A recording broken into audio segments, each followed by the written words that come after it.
record on this computer. Oke. eh, Assalamualaikum warahmatullahi wabarakatuh. Selamat pagi. Perkenalkan di sini kami dari kelompok 2 akan mempresentasikan tugas besar jaringan komunikasi data berupa Cisco Packet Tracer ya. Di sini dengan saya sendiri Al-Fatih Sultansia dan dua anggota teman saya yaitu Dwi Murti Nawir dan Anggraini Ramadhani. Oke.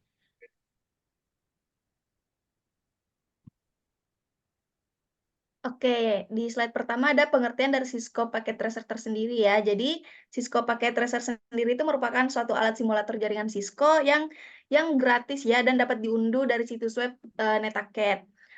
Cisco ini juga sering digunakan buat pembelajaran, pelatihan, dan penelitian simulasi jaringan komputer. Cisco Packet Tracer juga dapat digunakan untuk membuat dan menguji jaringan dengan berbagai perangkat jaringan seperti ada router, switch, dan server. Hal ini memberikan lingkungan pembelajaran yang interaktif ya bagi siswa atau bagi pengguna gitu. Sehingga mereka dapat mempelajari tentang jaringan-jaringan komputer dengan lebih mudah dan menarik. Guru juga dapat menggunakan Cisco Packet Tracer untuk memperlihatkan bagaimana jaringan tuh bekerja di suatu forum kelas gitu. Boleh di next.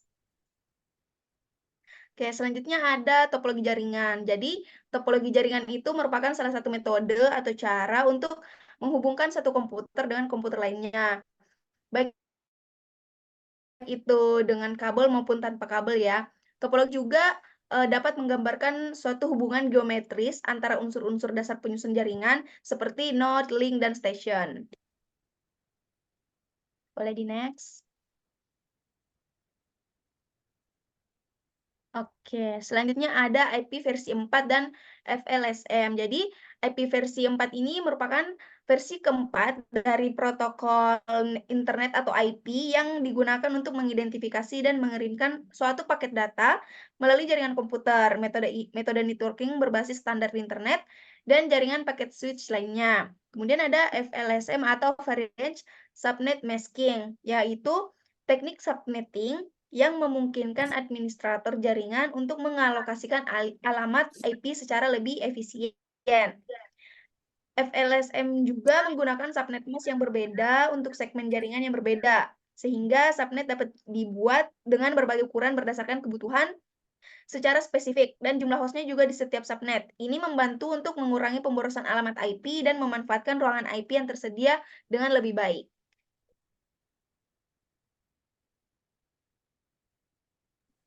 Oke, selanjutnya ada tabel VLSM ya, teman-teman.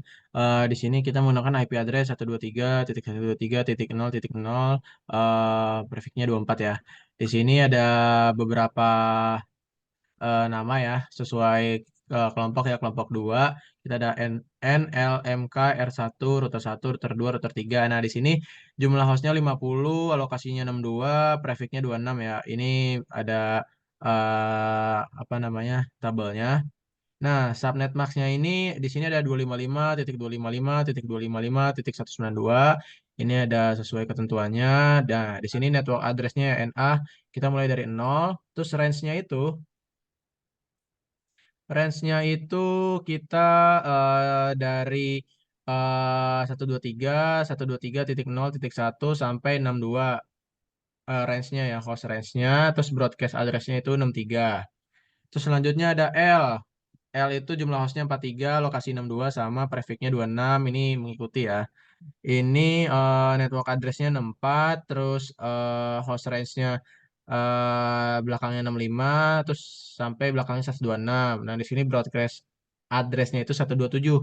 Nah, kenapa nilai-nilai segitu ada gitu dan kita tuliskan? Nah, di sini bisa teman-teman lihat ya, sebagai contoh ya. Ini dari N, ini kan dimulai tempat pemulainya itu dari 0 gitu. Dari 0 sampai paling akhirnya itu broadcast address-nya itu 63 gitu. Terus range-nya itu dari 1 sama 62. Jadi yang kepakainya itu 2. Selanjutnya, ya di L itu kita makainya di 64 startnya gitu. Nah, range-nya itu otomatis dari 65 sampai 126. Mengikuti ya. Nah, broadcast address-nya 127 gitu. Ini juga sama, yang M jumlah hostnya 17, alokasinya 30, prefix-nya 27, ini subnet max-nya ini 224, ini ada di tabel ya, di internet ada. Terus ini sama kayak tadi ya, 123.123.0.128, range-nya ya 129 sampai 158. Nah, broadcast address-nya 159. Yang K juga sama, dari 160, 100, range-nya itu dari 161 sampai 174. Terus broadcast address-nya 175, jumlah host-nya 10, 14, dan prefix-nya 28 gitu. Terus subnet max-nya 240. Intinya di semua ini ada ketentuannya ya teman-teman ya, di internet, yang kami baca gitu ya kan. Nah ini juga sama, tinggal mengikuti aja sih itu. Itu mungkin dari perhitungan tabel VLSM-nya ya. Oke, mungkin bisa dilanjut ya.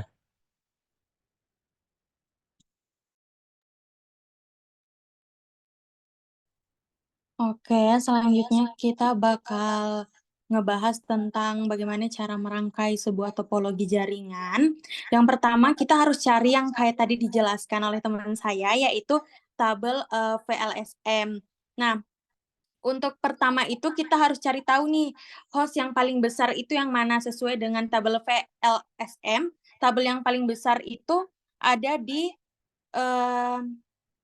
di tabel divisi C dengan jumlah host itu 50 kan. Jadi kita bakal diurutkan sama yang kayak dijelaskan di tabel VLSM itu. Terus kita pertama itu yang di kotak ungu ini ya.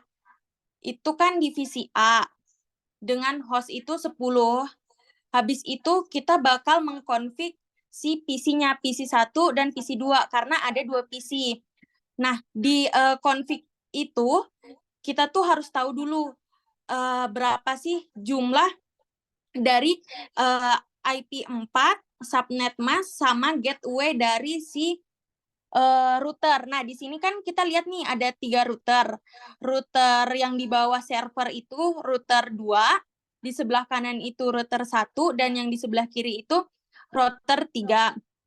Nah, untuk router 3 ini kita punya 3 divisi. Yang pertama itu divisi A dengan 10 host, divisi 2 dengan jumlah 43 host, lalu divisi yang C ini bisa dilihat di sini berapa ya? Di sini itu nanti bisa dilihat di soal ya teman-teman. Oke, yang pertama kita bahas itu di divisi A dengan 10 host. Nah, yang pertama kita cari itu kan jumlah PC ya. Di sini ada 2 PC. Jadi di router ini sesuai sama yang kita config di tabel VLSM, kita dapat jumlah gateway-nya. Nah, jumlah gateway itu yang bakal kita salin di PC 1 dan PC 2. Sama juga di divisi B dengan jumlah 40 host. Itu kita di sini kan ada berapa PC nih? 1, 2, 3, 4, 5. Ada 5 PC. Nah, kita tuh bisa cara ngelihat lagi tabel VLSM-nya. Jadi tabel divisi C ini kan 43 ya, maaf, 43 dengan jumlah host range-nya itu dari 123.123.0.65 sampai 126. Jadi teman-teman itu bisa nyari range antara 65 sampai 126. Random aja angkanya, nggak apa-apa. Nanti teman-teman bisa masukin di bagian IP V4. Terus yang subnet mask-nya itu kalian masukin sesuai dengan tabel VLSM. Habis itu yang gateway. Nah, yang gateway itu teman-teman bisa masukin di bagian yang sama kalian ketik di router 3-nya. Sama juga di bagian di divisi C. Nah, itu kan ada 2 visi tuh. Kalian tinggal salin di tabel VLSM Habis itu yang gateway-nya kalian ikutin yang router 2. Nah, di sini kan maaf, router 3. Nah, router 2 ini kan nggak ada divisi. Jadi kita kosongin. Habis itu ada di router 1. Router 1 itu di soal kan cuma ada satu divisi ya, divisi D. Nah, divisi D itu ada 4 PC. Jadi sama kayak cara di awal, router kalian config dulu sesuai dengan tabel VLSM yang sudah dihitung. Habis itu IP 4-nya itu kalian samakan sama range. Jadi kan di tabel VLSM itu kalau yang D itu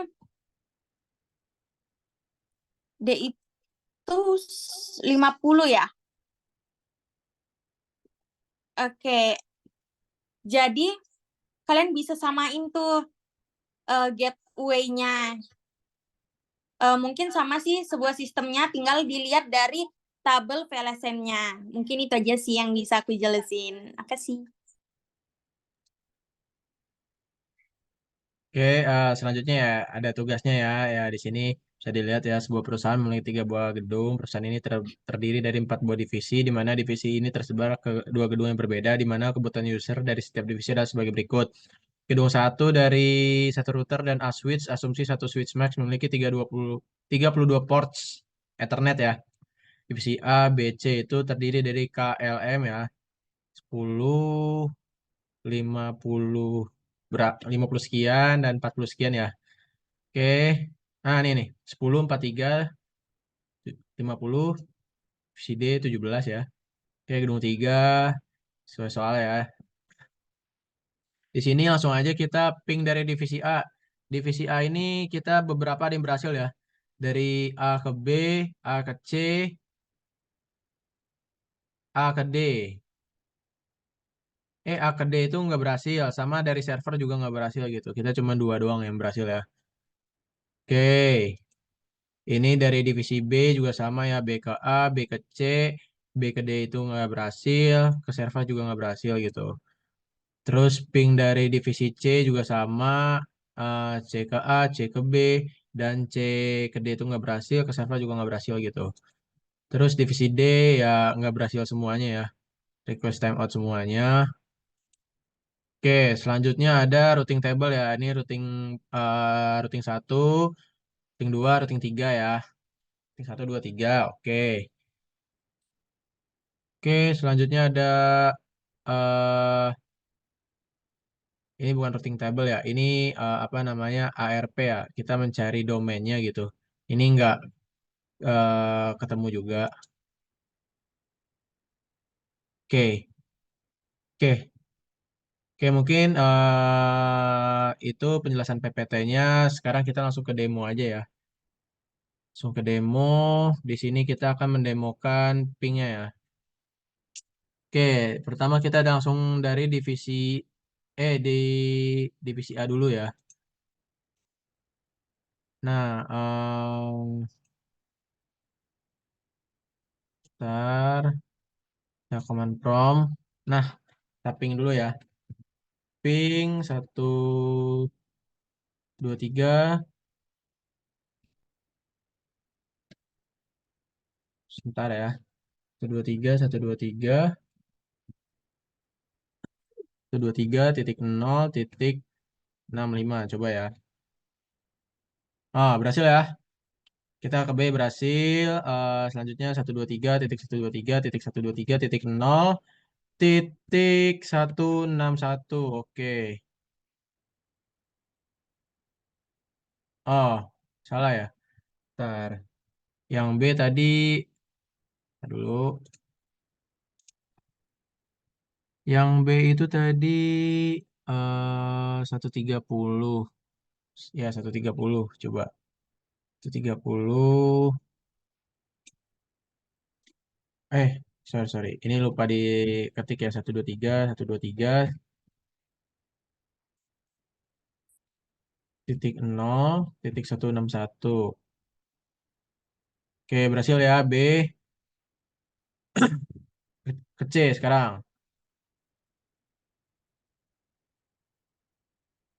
Ping 123.0.130. Oke, berhasil juga ya.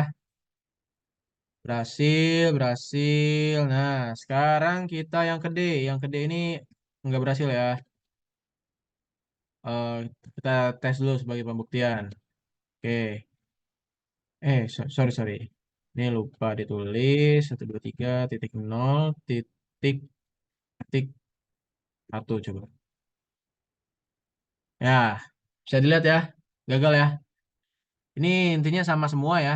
Yang ping A ke B, ke C, ke D.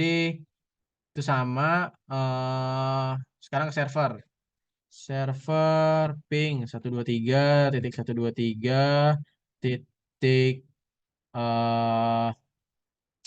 0 titik ntar kita lihat dulu 181 ya 181. Oke.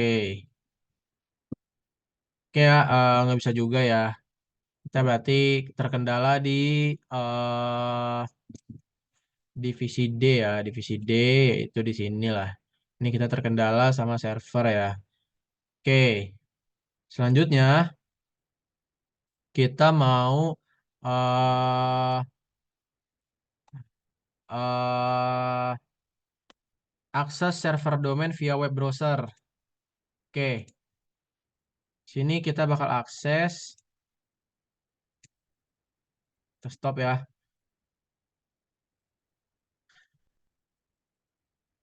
Oke, stop. Oh, ini salah. Web browser. Seharusnya kalau yang berhasil ya, di sini ada server. Nah, di sini kita harus ubah dari IPv4 ke domain gitu. Nah, sedangkan kita di sini terkendala ya, kita belum bisa ya. Alhasil tidak keluar gitu, domain yang kita mau gitu. Nah, via web browser, salah satu PC dari divisi A ya.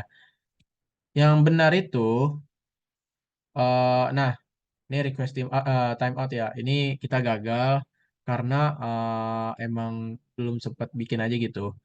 Belum sempat bikin dan kita juga pusing melakukan pengubahan apa namanya IPv4 itu ke domain ya. Yang benar itu ada tulisan Cisco paket tracernya di sini. Intinya keluar deh apa yang mau kita tuju gitu dari web domainnya itu sendiri. Oke, selanjutnya kita mau ke arah ah apa namanya router ya. Tabel routing ya. Ini tabel routing ketiga. Masih belum selesai juga ya. Routing 3, ini juga routing 2. Ini routing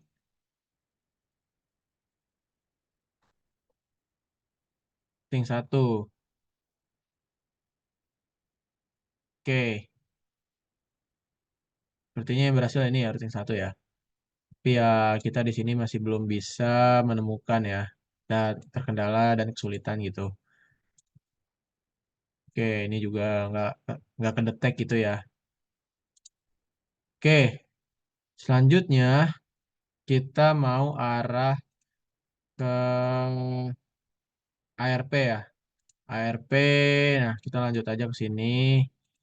Kita tes di command prompt-nya ya. Seharusnya di sini bakal menemukan eh temu. Oh, ternyata berhasil ya, teman-teman ya. Ini berhasil ternyata ada ARP-A-nya, internet address-nya itu udah ketemu ya. Ini physical address-nya ini. type-nya dynamic ya. Ternyata berhasil ya. Sebelumnya kita coba nggak berhasil gitu. Tapi di sini entah kenapa berhasil. Oke. Ini juga sama lah ya. Satu buah switch gedung 2, gedung 1, ping setelah dilakukan ya. Tabel 3 ya sama aja sih sebenarnya. Oke, ternyata berhasil ya teman-teman. Saya dan kelompok saya kira itu nggak berhasil gitu. Percobaan pertamanya. Oke, mungkin itu dari demo Cisco pakai tracernya ya. Mungkin kurang lebihnya mohon maaf apabila ada kekurangan ya teman-teman eh dan penonton sekalian.